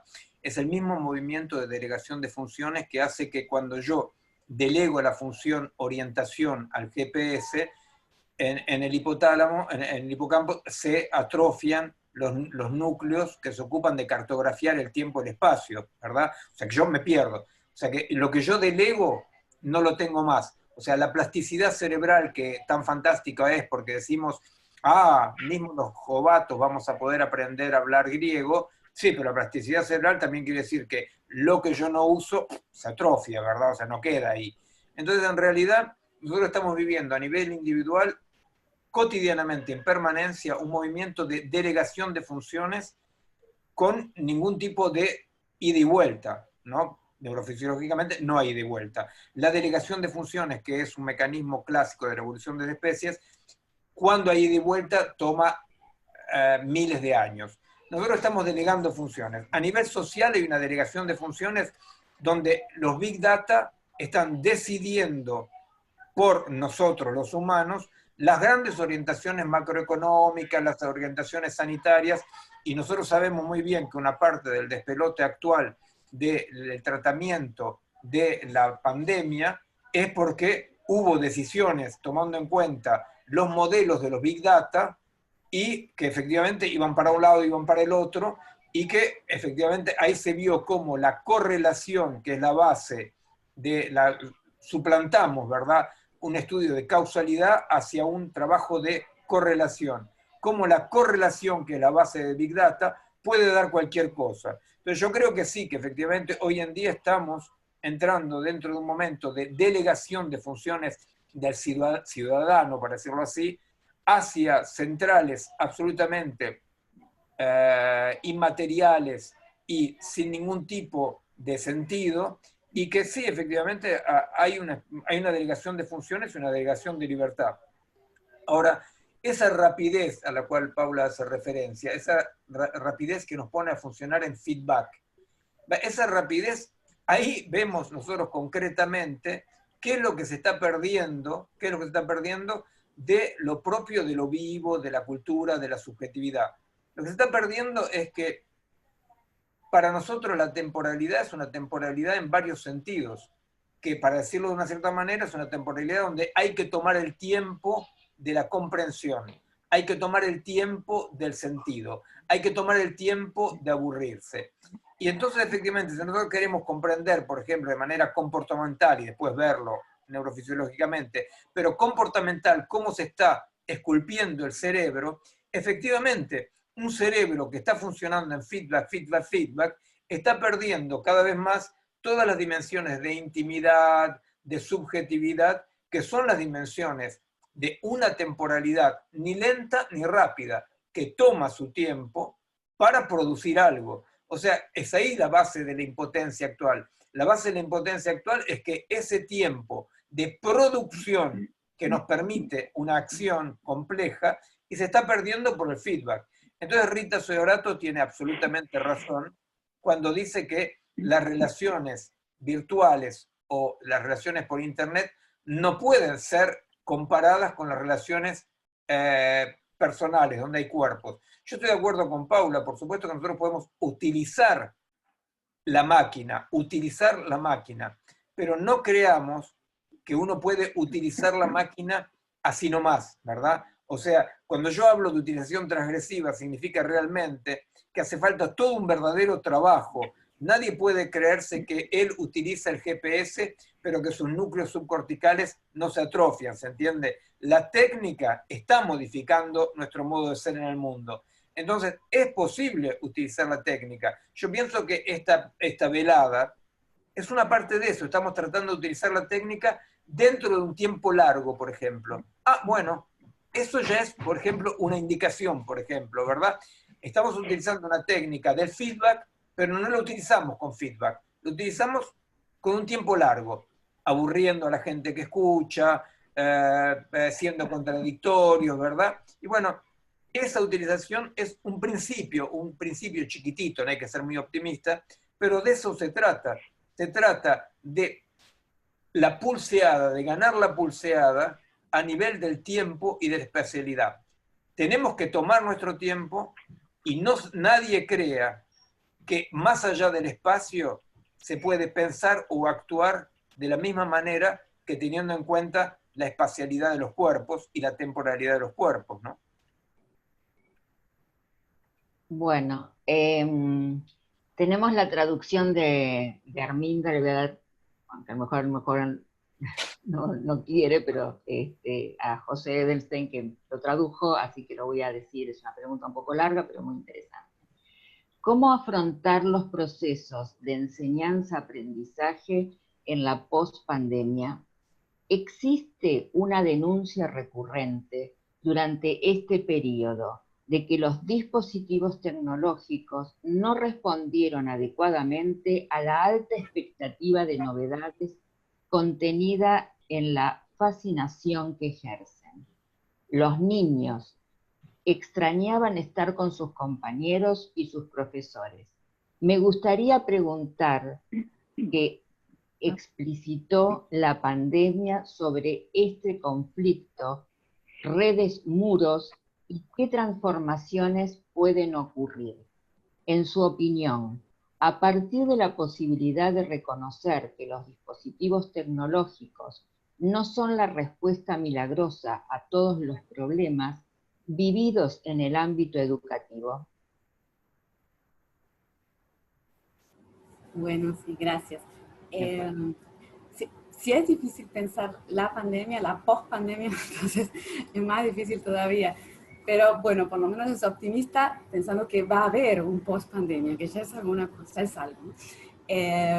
Y yo creo que estoy de acuerdo también con esta posición sobre que, bueno, tal vez la experiencia con las nuevas tecnologías que antes se pensaba cuando no era total, ¿no? el desplazamiento de la enseñanza presencial a la enseñanza online, había como una especie de ilusión de que las nuevas tecnologías, las tecnologías digitales, podrían reemplazar a la escuela y transformar en algo mucho mejor, porque la escuela está bien desprestigiada, ¿no? Y en crisis y muy golpeada ya hace tiempo. y sin embargo hubo una decepción en ese sentido, ¿no? O sea, no solamente los niños, los chicos, los jóvenes extrañan a la escuela, lo cual habría sido impensable algún tiempo atrás, ¿no? Pensar, bueno, el sueño de no tener que ir a la escuela nunca más, bueno, ahora extrañan a la escuela, para no hablar de los padres, ¿no? También extrañan mucho a la escuela. Entonces creo que es una experiencia de tan magnitud, ¿no? Esto que estamos viviendo, particularmente en el caso de la escuela, porque el año pasado, por ejemplo, si nos hubieran dicho que pasaríamos un año o muchos meses sin escuelas, habría sido impensable, ¿no? La escuela era una tecnología muy criticada, o con muchos problemas, obsoleta en principio para mucha gente. Sin embargo, no se podía pensar la máquina social sin escuela. Y bueno, hubo que hacerlo, ¿no? Hubo que hacerlo durante mucho tiempo. Y hay que ver cómo se sale de esto, ¿no? O sea, cuál es el aprendizaje. Pero yo supongo que aprendimos muchísimo con esta experiencia, porque fue todo un experimento social, ¿no? Entonces, ¿qué va a pasar después? Es muy difícil decirlo, porque realmente ni idea, ¿no? Por suerte, no sé, y el futurismo siempre es un poco arriesgado, pero en principio creo que se abrió la posibilidad de repensar a la escuela de otro modo. No solamente con ese discurso ya que estaba naturalizado de la escuela es vieja, hay que digitalizarla, y digitalizando se soluciona. Bueno, probablemente no, porque vimos que la experiencia de la escuela completamente digitalizada a nadie le gustó, creo, ¿no? Más allá de que no tuvo, los resultados probablemente fueron pésimos, ¿no? Entonces, se abrió la posibilidad de pensar a las escuelas de otra perspectiva, ¿no? De reinventar a la escuela no solamente recurriendo a las tecnologías, que era un falso problema, en mi opinión siempre lo fue, ¿no? Ese libro Redes o Paredes, la escuela en tiempos de dispersión, intenta, ¿no? Formular eso. La crisis de la escuela no se debe a las tecnologías digitales la pusieron en evidencia, pero la crisis viene de justamente un suelo mucho más profundo y mucho más complejo, que es esta transformación de mundo.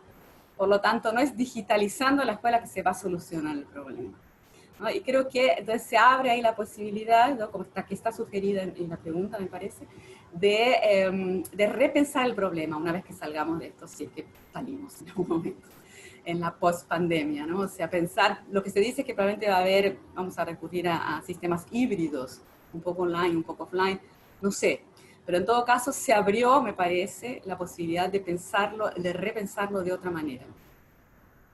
Bueno, yo simplemente muy cortito para decir con respecto a la pregunta de Arminda, como yo decía, nosotros hace unos años que estamos trabajando para tratar de comprender por qué en los mecanismos justamente de comprensión la corporeidad cambiaba la cosa, o sea, por qué tener un libro en la mano, por qué la situación, bueno, cambiaba la cosa. Bueno, para nosotros la pandemia con respecto a la escuela, ¿no? Nos confirmó, pero por supuesto que estamos lanzando un estudio a una escala mucho mayor, una cosa muy concreta, es que los muros participan a la producción de sentido y a la transmisión, ¿verdad? Eso no quiere decir que la escuela de antes era buena, no se trata de eso, se trata simplemente de comprender que efectivamente el contexto, los muros, participaban a la producción de sentido y de la transmisión, y que no se puede desmaterializar y guardar el mismo sentido y la misma capacidad de transmisión, ¿no? Bueno, María Victoria pregunta, perdón, ¿podemos pensar un yo como mamíferos humanos a diferencia del aplastamiento de perfiles? ¿Dónde estaría el yo? Bueno, a mí me parece que en todo caso el yo es una construcción, toda individuación es una construcción histórica, no una construcción puramente social, ¿verdad? O sea, yo no creo que haya una construcción social de la realidad. Hay una construcción de la realidad social, que no es lo mismo, ¿verdad? O sea, construir la realidad social no es lo mismo que una construcción social de la realidad. Quiere decir que, efectivamente, el yo, la identidad, se modifica históricamente, pero con invariantes que tienen que ver efectivamente con lo que hoy se trata de olvidar en los proyectos postorgánicos y posthumanos, que es que, y bueno, sí somos mamíferos, somos mortales, somos llenos de fallas, todo proyecto de racionalidad completa es una pesadilla, porque nosotros somos seres de imaginación, de pulsión, de irracionalidad, ¿verdad? Entonces, efectivamente, yo pienso que sí, estas modificaciones del yo, que hoy están en curso y que efectivamente es muy difícil de prever a qué se va a llamar yo, o sea, cuál va a ser esa unidad identificatoria de acá a 20 años, por ejemplo, es muy difícil saber eso, pero en todo caso lo que sí yo estoy seguro es que esa unidad identificatoria, esa unidad de acción, esa nueva figura del actuar, para que no esté del lado de la destrucción y la muerte, tiene que tener una buena relación con el hecho de ser mamíferos sexuados, limitados, mortales, que gozamos y que sufrimos, y que justamente todo deseo de emancipación de esto es un deseo de muerte, ¿no?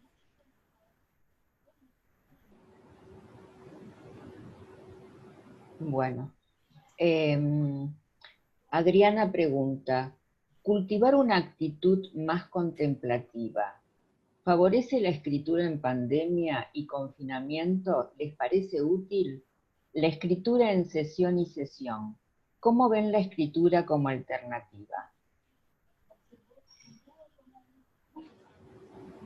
Yo creo efectivamente que la escritura es por sí un medio que se parece mucho a la alta tecnología, ¿verdad?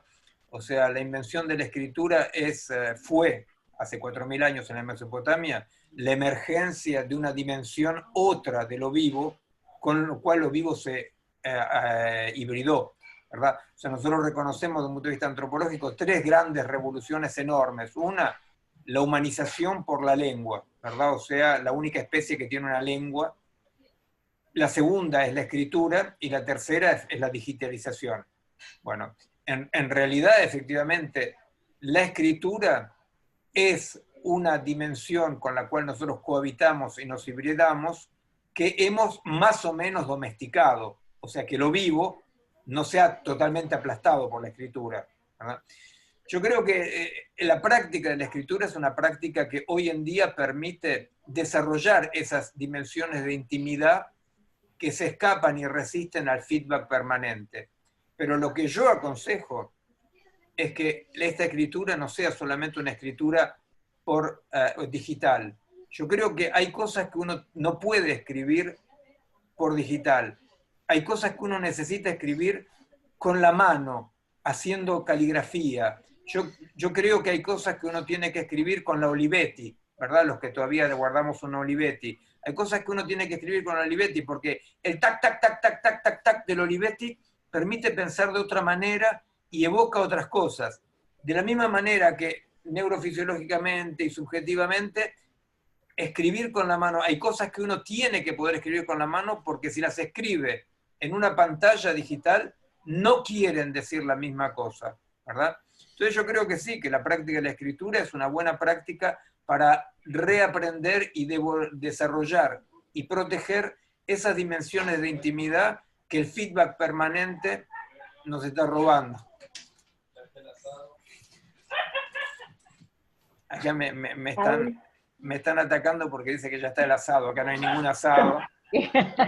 No, a ver, quedan 5 minutos, quería ver si quieren agregar algo, porque si no, digamos, una última pregunta.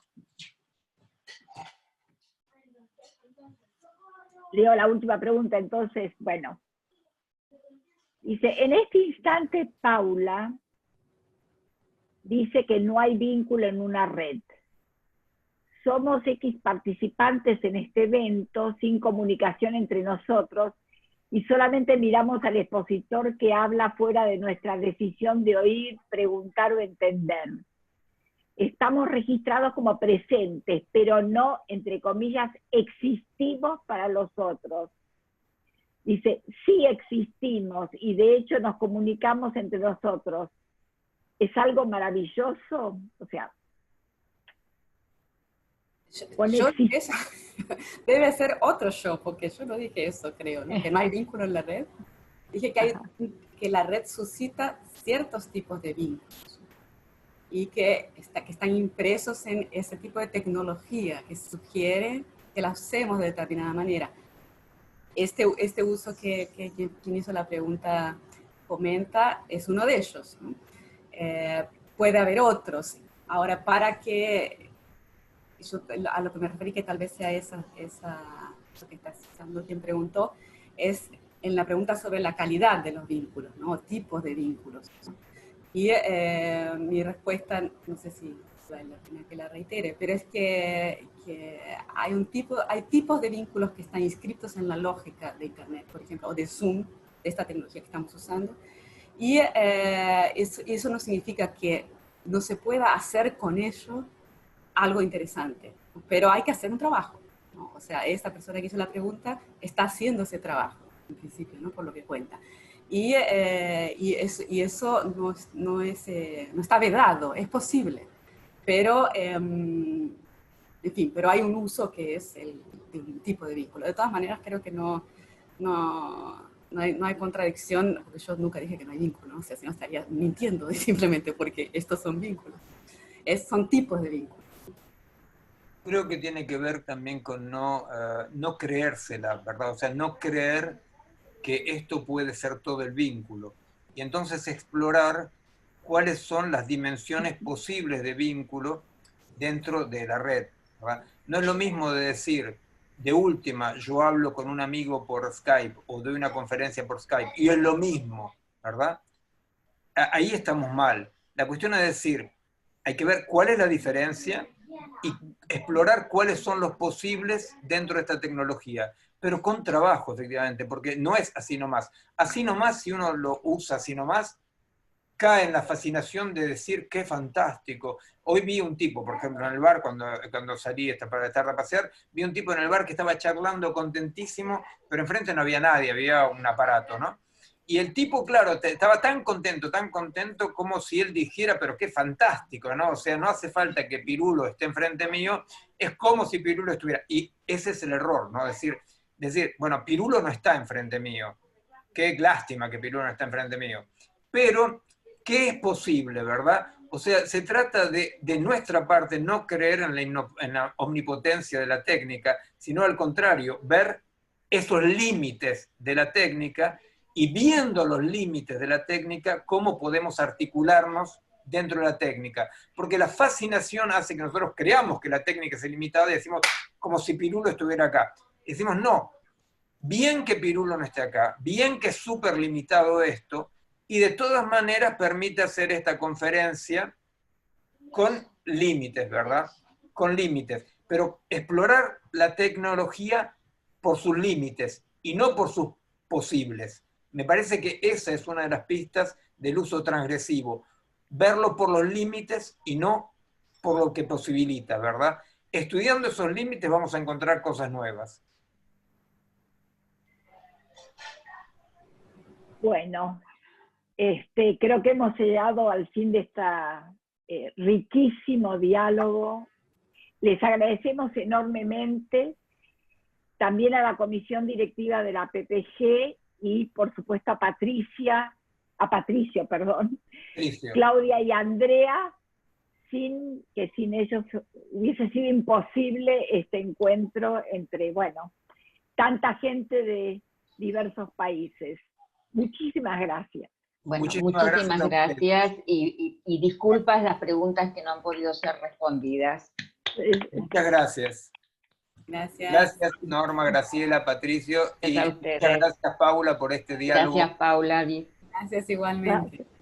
Nos vemos próximamente. Hasta la próxima. Hasta la próxima. Chao, gracias. Chao, gracias.